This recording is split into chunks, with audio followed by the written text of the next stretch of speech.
Revise कीजिए 16.8 degradation by improper resource utilisation and maintenance को।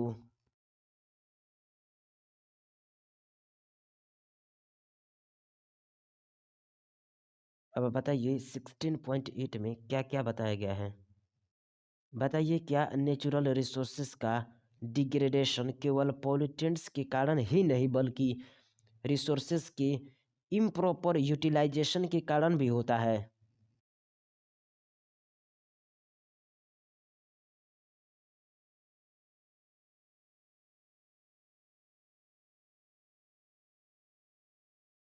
जी हाँ, नेचुरल रिसोर्सेस का डिग्रेडेशन केवल पॉल्यूटेंट्स के कारण ही नहीं बल्कि रिसोर्सेस के इम्प्रॉपर यूटिलाइजेशन के कारण भी होता है।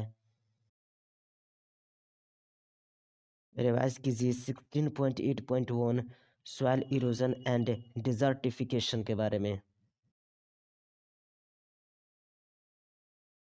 बताइए क्या टॉप सोइल के फर्टाइल होने में सैकड़ों वर्ष यानी कि सेंचुरीज लग जाते हैं, लेकिन ह्यूमन एक्टिविटी के कारण इसे इजीली रिमूव किया जा सकता है, जिसके कारण लैंड पर एरिड पैचेस बन जाते हैं।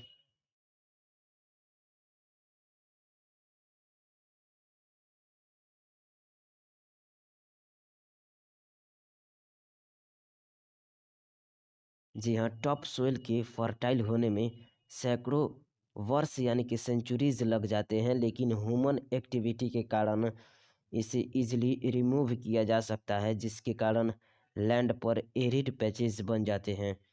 ह्यूमन एक्टिविटीज़ जैसे over cultivation, unrestricted grazing, deforestation and poor irrigation practices resulting in arid patches of land। जब लार्ज बैरन पैचेस एक्सटेंड करता है और मीट करता है ओवर टाइम, तब एक डिजर्ट बन जाता है। मतलब जब लार्ज बैरन पैचेस फैलने और मिलने लगते हैं, तब एक समय के बाद डिजर्ट बन जाता है। डेजर्टिफिकेशन आजकल एक मुख्य समस्या है, जिसका पार्टिकुलर कारण बताइए।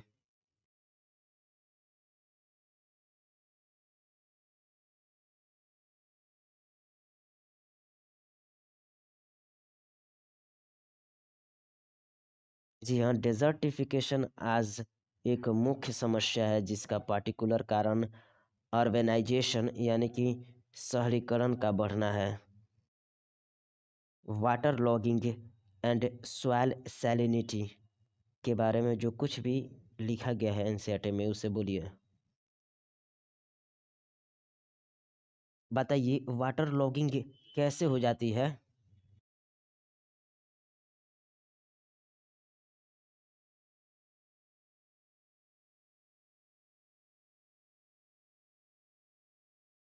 जी हाँ, प्रॉपर वाटर ड्रेनेज के बिना इरिगेशन यानी सिंचाई करने के कारण सॉइल में वाटर लॉगिंग हो जाती है। क्रॉप को अफेक्ट करने के साथ साथ इससे सॉइल की सरफेस पर साल्ट आ जाते हैं। Are you agree with this?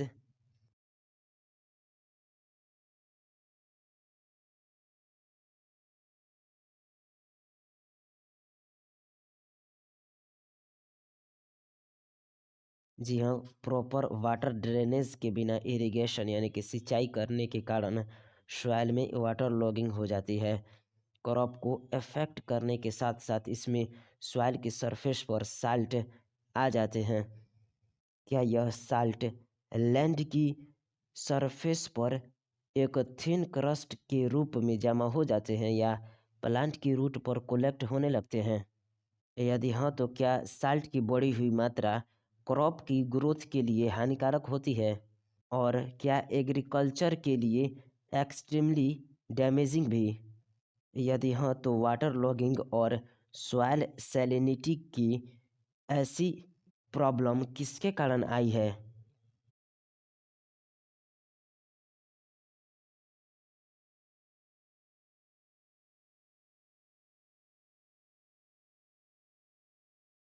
जी हाँ, प्रॉपर वाटर ड्रेनेज के बिना इरिगेशन यानी कि सिंचाई करने के कारण सॉइल में वाटर लॉगिंग हो जाती है। क्रॉप को इफेक्ट करने के साथ-साथ इसमें सॉइल की सरफेस पर साल्ट आ जाते हैं। यह साल्ट लैंड की सरफेस पर एक थिन क्रस्ट के रूप में जमा हो जाते हैं या प्लांट्स की रूट पर कलेक्ट होने लगते हैं। साल्ट्स की बढ़ी हुई मात्रा क्रॉप की ग्रोथ के लिए हानिकारक होती है, जो एग्रीकल्चर के लिए एक्सट्रीमली डैमेजिंग भी होती है। वाटर लॉगिंग और सॉइल सैलिनिटी कुछ ऐसी प्रॉब्लम है जो ग्रीन रिवॉल्यूशन के कारण आई है। डिफॉरेस्टेशन को रिवाइज कीजिए और इसमें जो कुछ भी दिया गया है उसे बताइए।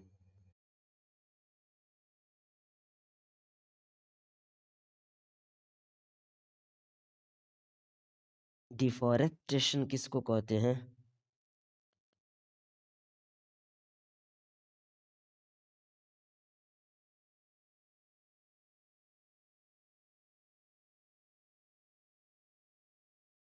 जी हाँ, फॉरेस्टेड एरिया का नॉन फॉरेस्टेड एरिया में बदलना डिफॉरेस्टेशन कहलाता है। According to an estimate, almost कितना परसेंट फॉरेस्ट लॉस्ट हो गया है in tropics compared in the temperate region?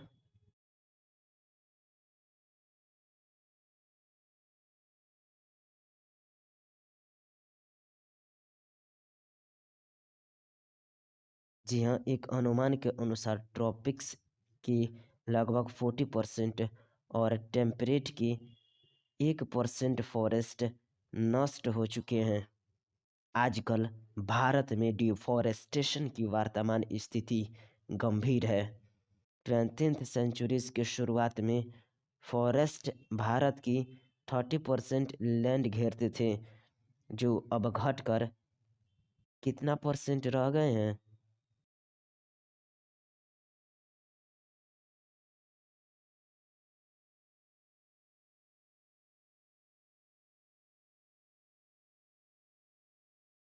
जी हाँ, 20th सेंचुरीज की शुरुआत में फॉरेस्ट्स भारत की 30% लैंड को घेरते थे, जो अब घटकर 19.4% यानी कि 19.4% रह गया है।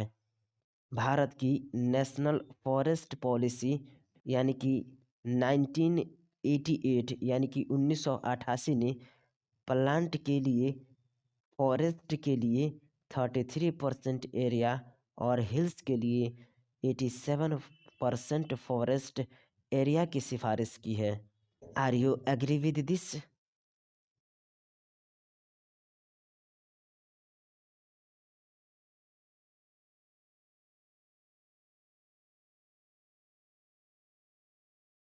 जी हाँ, भारत की नेशनल फॉरेस्ट पॉलिसी 1988 ने प्लेन्स के लिए 33% फॉरेस्ट एरिया और हिल्स के लिए 67% फॉरेस्ट एरिया की सिफारिश की है। डिफॉरेस्टेशन कैसे होता है?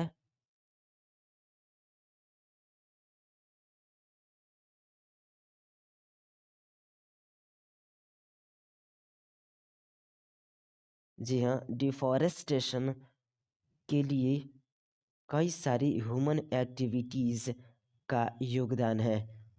डिफॉरेस्टेशन का मुख्य कारण बढ़ती हुई पॉपुलेशन को फीड करने के लिए फॉरेस्ट को खेती करने लायक भूमि में बदलना है। ट्रीज को इमारती लकड़ी यानी कि टिम्बर, फायरवुड, कैटल रेंचिंग यानी कि पशु फर्म और अन्य कई उद्देश्यों के लिए काटा जाता है। भारत के इन राज्यों में स्लैश और बर्न एग्रीकल्चर, जिसे सामान्यतः झूम कल्टीवेशन कहते हैं, ने डिफॉरेस्टेशन में बढ़ावा दिया है। इसमें फार्मर्स क्या करते हैं?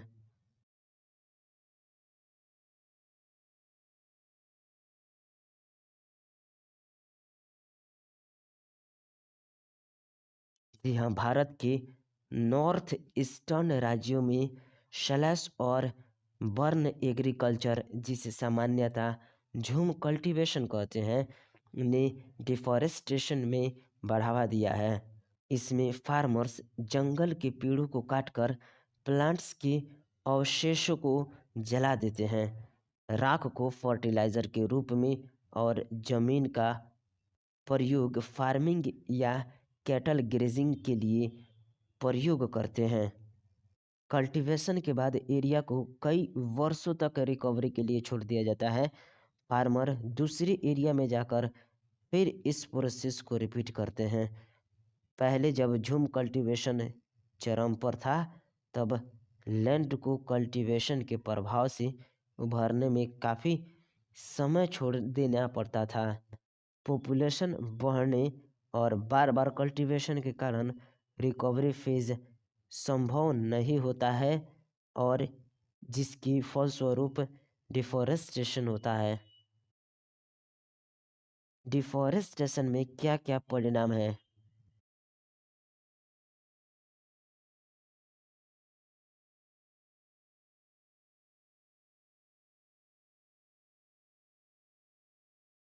जी हाँ, कार्बन डाइऑक्साइड की कंसंट्रेशन वातावरण में बढ़ जाती है, क्योंकि ट्री अपने बायोमास में काफ़ी अधिक कार्बन रखते हैं, जो डिफॉरेस्टेशन के कारण नष्ट हो रहे हैं। डिफॉरेस्टेशन के कारण हैबिटेट नष्ट होने से बायोडाइवर्सिटी में कमी आती है, हाइड्रोजन साइकिल डिस्टर्ब होती है, सॉइल इरोजन होता है, एक्सट्रीम केसेस में डिजर्टिफिकेशन होता है। Are you agree with this?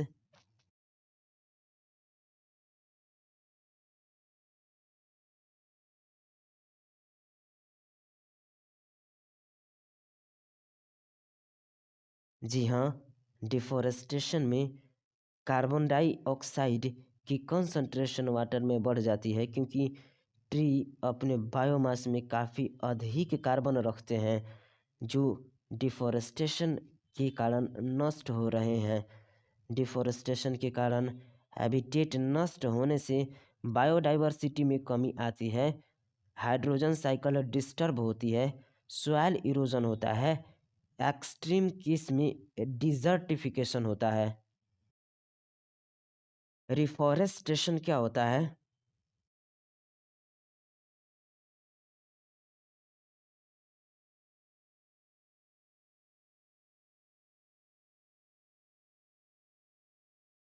जी हाँ, रिफॉरेस्टेशन वह प्रोसेस है जिसमें उस फॉरेस्ट को फिर से लगाया जाता है जो पहले कभी उपस्थित था, और बाद में उसे डिस्ट्रॉय कर दिया गया हो। डिफॉरेस्टेड एरिया में रिफॉरेस्टेशन नेचुरली भी हो सकता है, फिर भी ट्रीज लगाने से इस कार्य में तेजी ला सकते हैं। ऐसे करते समय उस एरिया में पहले से उपस्थित बायोडाइवर्सिटी का भी प्रॉपर ध्यान रखा जाता है। Are you agree with this?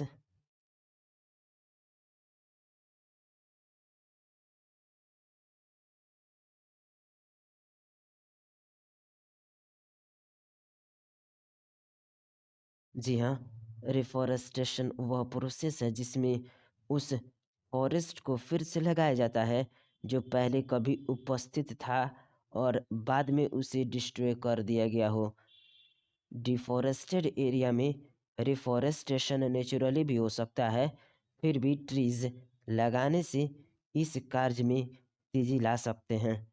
ऐसे करते समय उस एरिया में पहले से उपस्थित बायोडाइवर्सिटी का भी प्रॉपर ध्यान रखा जाता है। किस study of peoples participation in conservation of forest को पढ़िए, और इसमें जो कुछ भी बताया गया है उसे बताइए या फिर बोलिए। भारत में लोगों का participation in conservation of forest में लंबा इतिहास रहा है। 1731 में राजस्थान के राजा ने एक नए पैलेस के निर्माण के लिए अपने एक मिनिस्टर से लकड़ी की सामग्री करने के लिए कहा। राजा के मंत्री और वर्कर्स लकड़ी काटने के लिए एक गांव के पास जंगल में गए, जहां बिश्नोई परिवार के लोग रहते थे। बिश्नोई कम्युनिटी नेचर के साथ शांतिपूर्ण रूप से रहने के लिए जानी जाती है। बिश्नोई ने पेड़ काटने का खुला विरोध किया। एक बिश्नोई महिला अमृता देवी ने अद्भुत साहस दिखाते हुए पेड़ से चिपक गई। उसने राजा के लोगों से कहा कि ट्रीज काटने से पहले मुझे काटने का साहस करो।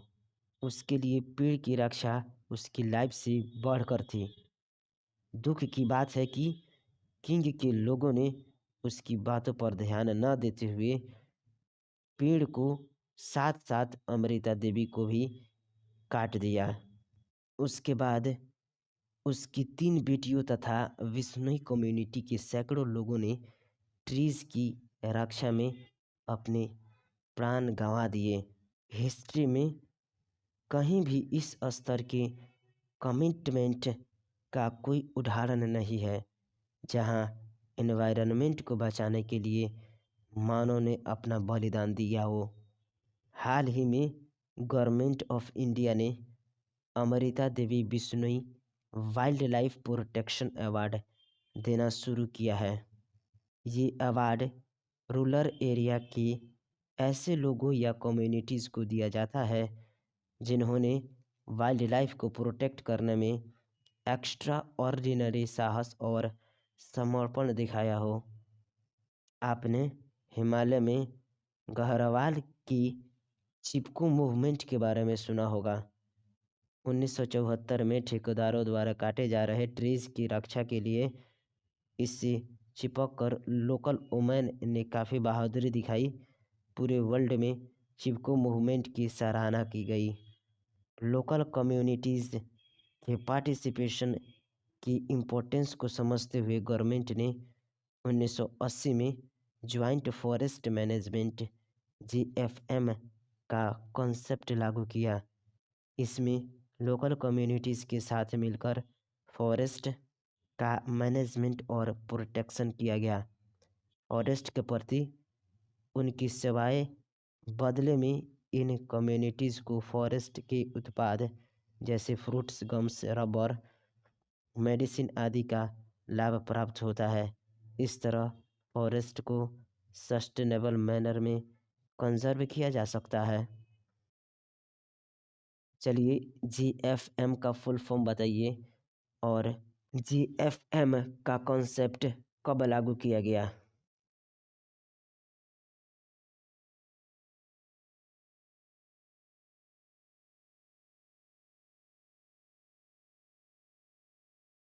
जी हाँ, जीएफएम को 1980 में लागू किया गया। जीएफएम मतलब ज्वाइंट फॉरेस्ट मैनेजमेंट। जी हाँ, जीएफएम को 1980 में लागू किया गया। जीएफएम मतलब ज्वाइंट फॉरेस्ट मैनेजमेंट। जी हाँ, जीएफएम को 1980 में लागू किया गया। जीएफएम मतलब ज्वाइंट फॉरेस्ट मैनेजमेंट। बताइए, Amrita Devi Bishnoi wildlife protection award किसको दिया जाता है?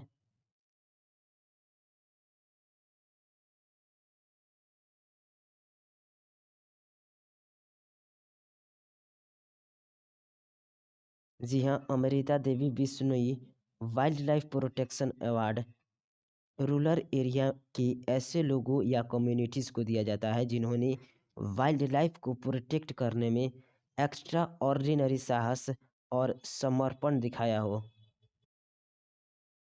चिपको मूवमेंट कहाँ और कब हुई थी?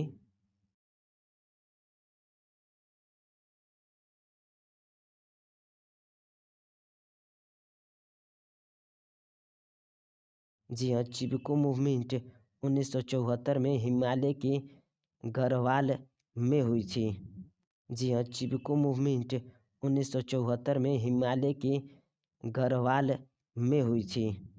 जी हाँ, चिपको मूवमेंट 1974 में हिमालय के गढ़वाल में हुई थी। बताइए कब और कहाँ के राजा की मंत्री ने विश्नोई कम्युनिटी की अमृता देवी साथ में विश्नोई परिवार को काटा था पेड़ के लिए?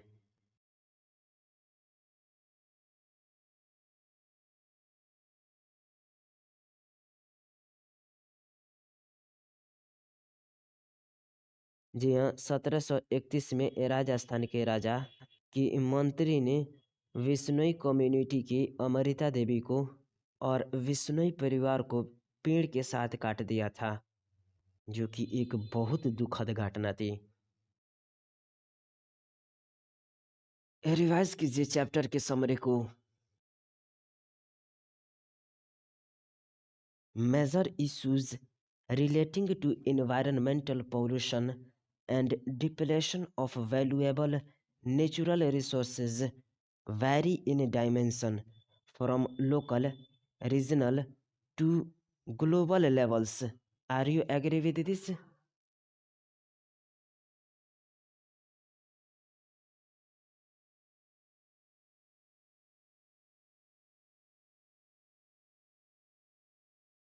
जी हाँ, major issues relating to environmental pollution and depletion of valuable natural resources vary करते हैं in dimension from local regional to global levels. Air pollution primarily results होता है from burning of fossils fuel, example के लिए coal and petroleum in industries. वे harmful होते हैं to humans, animals and plants, और इसलिए it must be removed to keep our air clean. Domestic sewage most common resource है pollution of water bodies का, जो कि रिड्यूस करता है डिजॉल्व्ड ऑक्सीजन को बट इंक्रीज करता है biochemical oxygen demand of receiving water को। Are you agree with this?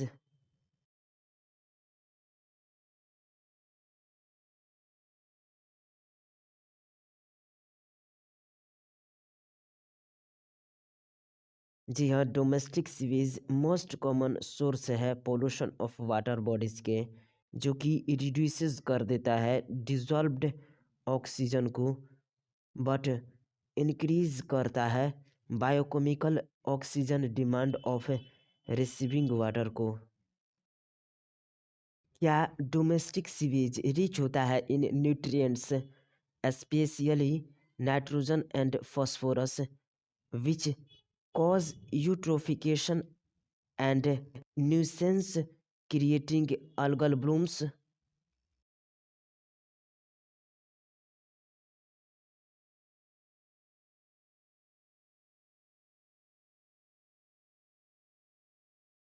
जी हाँ, डोमेस्टिक सीवेज रिच होता है न्यूट्रिएंट्स, स्पेशली नाइट्रोजन और फॉस्फोरस में, जो कि कॉज करता है यूट्रोफिकेशन एंड न्यूसेंस को क्रिएटिंग algal blooms। क्या industrial waste water often rich होता है in toxic chemicals, especially heavy metals and organic compounds, और क्या इंडस्ट्रियल वेस्ट वाटर्स हार्म करता है लिविंग ऑर्गेनिजम्स को?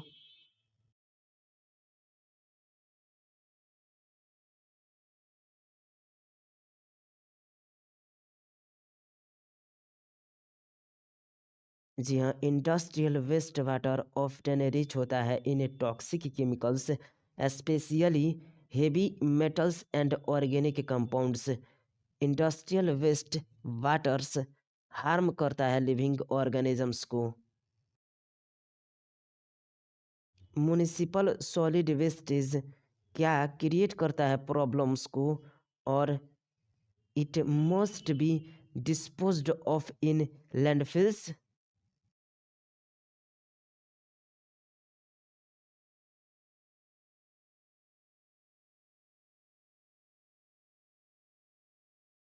जी हाँ, municipal solid wastage are also create problem and must be disposed of in landfills.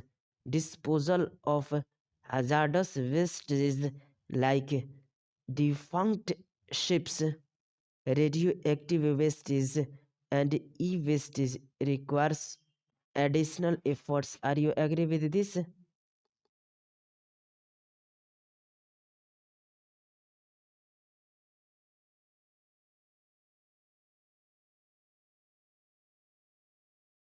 जी हाँ, disposal of hazardous wastage like defunct ships, radioactive wastage and e-wastage requires additional efforts.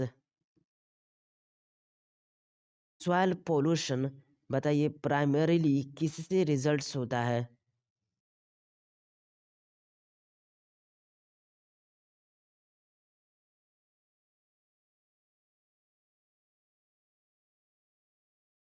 जी हाँ, soil pollution primarily results होता है from agricultural chemicals, example के लिए pesticides and leachates from solid wastage deposited over it. Two major environmental issue of global nature क्या है?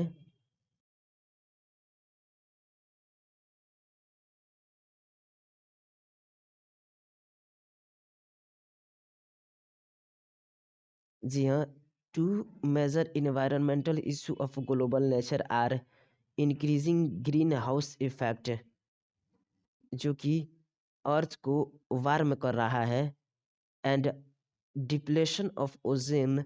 जी हाँ, depletion of ozone in stratosphere.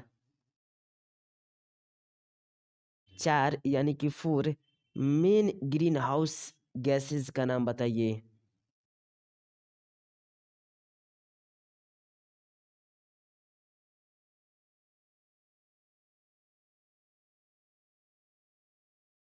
जी हाँ, चार main green house gases carbon dioxide, methane, nitrous oxide and CFCs हैं।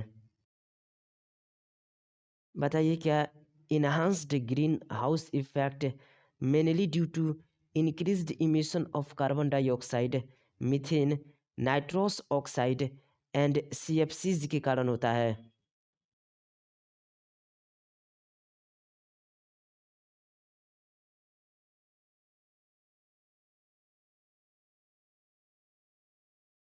जी हाँ, enhanced green house effect mainly होता है due to increased emission of carbon dioxide, methane, nitrous oxide that is N2O and CFCs and also due to deforestation. बताइए क्या ये drastically change कर सकता है rainfall pattern, global temperature, besides deleteriously affecting living organisms को?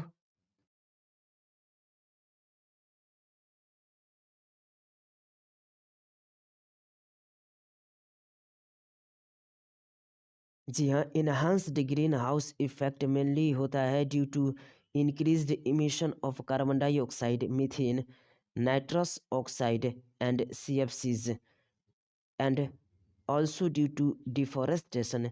ये drastically change कर सकता है रेनफॉल पैटर्न को, global temperature, beside deleteriously affecting living organisms. बताइए ओजोन इन स्ट्रेटोस्फियर क्या करता है?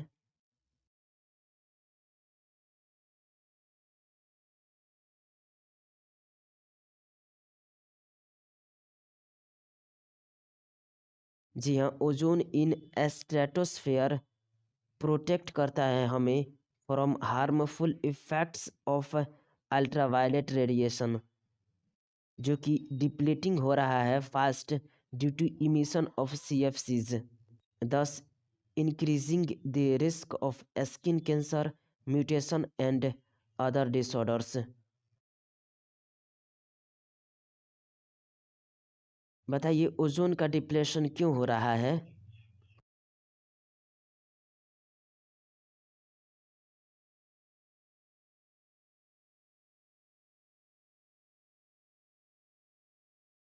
जी हाँ, ओजोन जो कि स्ट्रेटोस्फेयर में है, वो प्रोटेक्ट्स करता है हमें harmful effect of ultraviolet radiation से।